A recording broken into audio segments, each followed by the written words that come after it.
பெரும்பாலானவங்க 12 to 15 வகையான தாவரங்களை தான் சாப்பிட்றாங்க. நம்ம உடம்ப ஆரோக்கியமாக வச்சிருக்க இந்த வெரைட்டி போதாது. சாப்பாட்டில் 1% கலப்படம் பண்ணாலே போதும், அவங்க கோடி கணக்கில் சம்பாதிச்சிருவாங்க. இதெல்லாம் ரொம்ப ஆபத்தான விஷயம். தினமும் இதை சாப்பிட்டுட்டு இருந்தால் நமக்கு நிறைய பிரச்சனைகள் வரும். நம்ம சாப்பிட்ற விதத்தை மாற்றினாலே நம்ம மூளையோட யோசிக்கிற திறனை ரொம்பவே அதிகப்படுத்தலாம். முயல்களுக்கு ரொம்ப அதிகமாக கொலஸ்ட்ரால் இருக்கிற உணவு கொடுத்தாங்க. மற்ற எல்லா முயல்களுக்கும் இருதய பிரச்சனை வந்துச்சு. ஒரு குரூப்பை தவிர உணவில் இருந்த கொலஸ்ட்ரால் அந்த ஒரு குரூப்பை மட்டும் பாதிக்கவே இல்லை.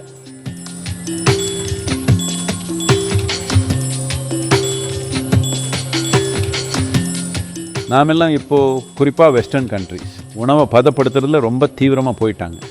இப்போ இந்தியாவும் உணவு பொருட்களை பதப்படுத்துகிற தொழிற்சாலைகள் அமைக்கிறதுல பெரிய முயற்சிகள் எடுத்துகிட்டு இருக்குது. ஏன்னா உணவுங்கிறது சீக்கிரம் கெட்டு போகிற பொருள், அதை மக்கள் சேமித்து வச்சு நாளைக்கு உபயோகப்படுத்தணும்னு நினைக்கிறாங்க. அதனால் ஒரு பாலிசியாவோ இல்லை தத்துவமாகவோ சமூக விழிப்புணர்வாகவோ சாப்பாட்டை ஃப்ரெஷ்ஷாக இருக்கிறப்போ சாப்பிட்றது தான் நல்லதுன்றதை நாம் புரிஞ்சுக்கணும். ஆனால் சில சமயம் இந்த மாதிரி ஃப்ரெஷ்ஷாக சாப்பிட முடியாத இடங்களில் இருக்கிற மாதிரி நம்ம வாழ்க்கையில் தவிர்க்க முடியாத சூழ்நிலைகள் இருக்கலாம். அப்போது ப்ராசஸ் செய்யப்பட்ட உணவோ ஃப்ரோசன் உணவோ பரவாயில்லை. ஆனால் தினமும் இதை சாப்பிட்டு வந்தால் நிறைய பிரச்சனைகள் வரும். உங்களுக்கு தெரியுமா, யோக தத்துவத்தில் எப்போவுமே இப்படித்தான். நீங்கள் ஒரு காய்கறி சாப்பிடணுன்னா அதை அன்னைக்கு தான் செடியிலேருந்து பறிச்சிருக்கணும். சில மணி நேரத்துக்குள்ளேயே சமைச்சிருக்கணும். சமைச்சதுக்கப்புறம் அதிகபட்சம் 90 நிமிஷத்துக்குள்ளே அதை சாப்பிடணும். பழைய உணவை சாப்பிடக்கூடாது. ஏன்னா எல்லாம் உயிருள்ள பொருட்களும். உணவுங்கிறது உயிருள்ள பொருள். அது உயிருள்ளதா இல்லைன்னா அது நமக்கு உதவாது. அதுதான் நமக்கு அடிப்படையான உயிரை உருவாக்குற மூலப்பொருள். அது சும்மா இன்னொரு ப்ராடக்ட் இல்லை. அதனால் எல்லாமே உயிரோடு இருந்து மரணத்துக்கோ மரணத்திலிருந்து மறுபடியும் உயிர் வாழ்கிறதுக்கோ நகர்ந்துக்கிட்டே இருக்குது. இது வாழ்க்கையோட ஒவ்வொரு க்ஷணத்துலேயும் எல்லா நிலையிலையும் நடந்துக்கிட்டே இருக்குது. நாம் வாழ்க்கைன்னு சொல்கிறது எல்லாமே வாழ்க்கைக்கும் மரணத்துக்கும் இடையிலான ஒரு சுழற்சி தான். நாம் வாழ்க்கையை ஒரு இயக்கமாக பார்க்குறோம், மரணத்தை ஒரு அசைவில்லாத நிலையை பார்க்குறோம். இப்போது ஒருத்தர் அசைவில்லாமல் இருக்காருன்னா அவங்கள தட்டி எழுப்பும்போது அவங்க எழுந்திரிச்சிட்டாங்கன்னா அவங்க தூங்கிட்டு இருந்தாங்கன்னு சொல்கிறோம். ஒருத்தர் அசைவில்லாமல் இருக்காரு, நாம் தட்டி எழுப்பும்போது அவங்க எழுந்திருக்கல. ஆனால் நிறைய மருத்துவ சிகிச்சை கொடுத்ததுக்கு அப்புறம் எழுந்திருக்கிறாங்கன்னா அவங்க மயக்கத்திலேயோ கோமாலையோ இருந்தாங்கன்னு சொல்கிறோம். ஆனால் ஒருத்தர் அசைவில்லாமல் இருக்காரு, நாம் என்ன செஞ்சாலும் திரும்பி வரலன்னா அவங்க இறந்துட்டாங்கன்னு சொல்கிறோம். அப்போது அடிப்படையில் மரணம்ங்கிறது ஒரு அசைவில்லாத நிலை தான். வாழ்க்கையில் இருக்கிற எல்லா விஷயமும் இயக்கத்துக்கும் மந்தத்தன்மைக்கும் இடையில தொடர்ந்து போராடிட்டு இருக்கு. இந்த மந்த நிலையை நாம் தமஸ்னு சொல்கிறோம். உணவு உடம்பில் தேங்க விட்டிங்கன்னா, குறிப்பாக சமைச்ச உணவு குறிப்பிட்ட காலம் உடம்பில் தேங்குன்னா மந்தத்தன்மையை கொடுக்கும். உங்களால் உணர முடியாமல் போகலாம், ஆனால் நீங்கள் தூங்குகிற நேரம் அதிகமாகும். அதாவது நீங்கள் நிறைய மணி நேரம் தூங்குவீங்க. எல்லாரும் நீங்கள் எவ்வளோ அதிகமாக தூங்குறீங்களோ அவ்வளோ ஆரோக்கியமாக இருப்பீங்கன்னு சொல்லுவாங்க. ஆமாம், நிச்சயமாக. ஏன்னா உங்கள் வாழ்க்கை முழுக்க தூங்குனீங்கன்னா நீங்கள் ஆரோக்கியமாக கூட இருக்கலாம். ஆனால் உங்களுக்கு வாழ்க்கை இல்லாமல் போயிடும். ஆரோக்கியத்துக்கும் நல்வாழ்வுக்கும் எல்லாரும் குறைஞ்சது 8 மணி நேரமாவது தூங்கணும்னு இப்போ ரெக்கமெண்ட் பண்ணுறாங்க. 8 மணி நேரம்னா ஆரோக்கியமாக இருக்கிறதுக்கு வாழ்க்கையோட 3ல் 1 பங்கு நேரம் தூங்கணும். ஒரு மெஷினுக்கு இவ்வளோ சர்வீஸ் பண்ண வேண்டியிருந்தால் எப்படி? நல்ல தரமான மெஷினாக இருந்தால் இவ்வளோ மெயின்டெனன்ஸ் தேவைப்படாது. ஆனால் இப்போது ஒரு முக்கியமான விஷயம் என்னன்னா, உணவு மாசுபட்டிருக்கு. நான் மாசுன்னு சொல்கிறது யாரோ ஒருத்தர் விஷம் போட்டு கெடுத்தது மட்டும் இல்லை, அதில் தேவையான சத்துக்கள் இல்லாமல் போனதுனால மாசுபட்டிருக்கு. நிறைய நேரங்களில் மக்கள் சூப்பர் மார்க்கெட்டில் வாங்கி சாப்பிட்ற உணவு 1 மாதம் 2 மாதம் இல்லை 3 மாதம் பழசாக இருக்கலாம். அதை வீட்டுக்கு கொண்டு வந்ததுக்கு அப்புறமும் அங்கேயும் கொஞ்ச நாள் இருக்கும்.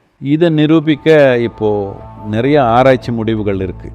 ஏன் குறிப்பாக ஃப்ரெஷ்ஷான உணவை பற்றி வலியுறுத்துகிறேன்னா, ப்ராசஸ்டு ஃபுட்டையும் ரொம்ப அதிகமாக மந்தத்தன்மை இருக்கிற உணவையும் சாப்பிட்றது மலச்சிக்கலை ஏற்படுத்தும். இப்போது நிறைய பல்கலைக்கழகத்தில் இது ஆராய்ச்சி பண்ணிகிட்ருக்காங்க. மலச்சிக்கலுக்கும் நம்மளோட அறிவாற்றல் பிரச்சனைகளுக்கும் ரொம்பவே சம்பந்தம் இருக்குன்னு சொல்கிறாங்க. ஆனால் சில டாக்டர்கள் சில பத்திரிகைகள் எல்லாம் என்ன சொல்லிட்டு சுற்றுறாங்கன்னா, தினமும் காலை கடன் கழிக்கணுங்கிறது. ஏதோ ஒரு பழைய காலத்து ஐடியா. வாரத்துக்கு 1-2 தடவை போனாலே போதும்னு சொல்கிறாங்க. இப்படியெல்லாம் சொல்கிறது ரொம்ப ஆபத்தான விஷயம். நீங்கள் சாக மாட்டீங்க. ஆனால் கழிவு பொருள் ரொம்ப காலம் உடம்புல தேங்குனா உடம்புல எல்லாமே குறைய ஆரம்பிக்கும். அதிகமாக ப்ராசஸ் பண்ண சாப்பாடை சாப்பிட்றது, அப்புறம் அதிக அளவு இறைச்சி சேர்த்துக்கிறது, இதெல்லாம் மலச்சிக்கலை ஏற்படுத்தும்.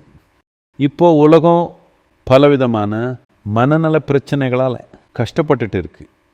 50-60 வயசுக்கு மேலே இருக்கிறவங்களுக்கு அறிவாற்றல் குறைபாடுங்கிறது பெரிய சவாலாக இருக்குது. நாம் சாப்பிட்ற விதத்தை மாற்றுறது மூலமாக நம்ம நரம்பு மண்டலத்தையும் மூளையோட செயல்திறனையும் ரொம்பவே மேம்படுத்த முடியும். உடம்பு வேகமாக தளர்ந்து போகாது. ஏன்னா உணவில் ஒரு குறிப்பிட்ட அளவு சத்துவம், அதாவது ஒரு குறிப்பிட்ட அளவு உயிர் சக்தி இருந்தால் உடம்பு தன்னைத்தானே புதுப்பிச்சுக்கிறது ரொம்ப அதிகமாக நடக்கும். பார்க்கின்சன் நோய் குடல்ல தான் ஆரம்பிக்குதுன்னு நிறைய ஆதாரங்கள் சேர்ந்துகிட்டே வருது. குடல்ல இருக்கிற நுண்ணுயிர்கள் முதல்ல நம்ம குடல்ல இருக்கிற சின்ன மூளையோட தொடர்பு கொள்றதுல முக்கியமான பங்கு வகிக்குதுன்னு தெரிய வருது. அல்சைமர் நோயிலையும் அதே அளவு சிக்கலானது தான். ஆனா நம்ம குடலுக்கும் அதுல வாழ்ற நுண்ணுயிரிகளுக்கும் இடையில இருக்கிற இந்த தொடர்பு பத்தி இப்ப ரொம்ப வலுவான ஆதாரங்கள் இருக்கு. அப்புறம் இதை இன்னும் விரிவா பார்க்க முடியும். அதாவது நம்ம சாப்பிடுற சாப்பாட்டுக்கும் அந்த உணவை விளைய வைக்கிற சூழல் அடுத்த 50 வருஷத்துல நம்ம சந்திக்க போற ரொம்ப தீவிரமான நோய்களுக்கும் தொடர்பு இருக்கு. ஏன்னா மக்களுக்கு வயசாகுது. இந்த நாள்பட்ட நரம்பு சிதைவு நோய்களோட பரவல் விகிதம் அதிகமாகிட்டே இருக்கு. இது மட்டும் இல்லை, நாம் எப்படி சாப்பிட்றோன்றதும் ரொம்ப முக்கியமான விஷயம். நாம் சாப்பிட்ற சாப்பாட்டுக்கு தேவையான கவனம் கொடுக்கலன்னா அதுவும் நம்ம உடம்புக்கு பாதிப்பு கொடுக்கும். இதை உறுதிப்படுத்துகிற மாதிரி அமெரிக்காவில் இருக்கிற சில பல்கலைக்கழகங்களில் ரொம்ப சிறப்பான ஆராய்ச்சிகள் நடந்திருக்குது.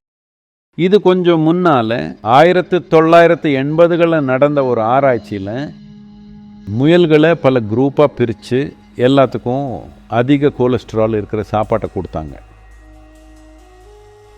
முயல்களுக்கு இருதய பிரச்சனை வருமானு பார்க்க விரும்பினாங்க. அவங்க செக் பண்ணி பார்த்தப்போ எல்லா முயல்களுக்கும் இதயம் சம்பந்தமான பிரச்சனை வந்துருச்சு, ஒரு குரூப் முயல்களை தவிர. அப்புறம் அவங்க அந்த குரூப்பை ஆராய ஆரம்பித்தாங்க. அவங்க மட்டும் ஏன் பாதிக்கப்படலை? மரபணு ரீதியாக எல்லாமே ஒரே மாதிரி தான், ஆக்டிவிட்டியும் ஒரே அளவு தான். ஆனால் அந்த ஒரு குரூப் மட்டும் பாதிக்கப்படலை.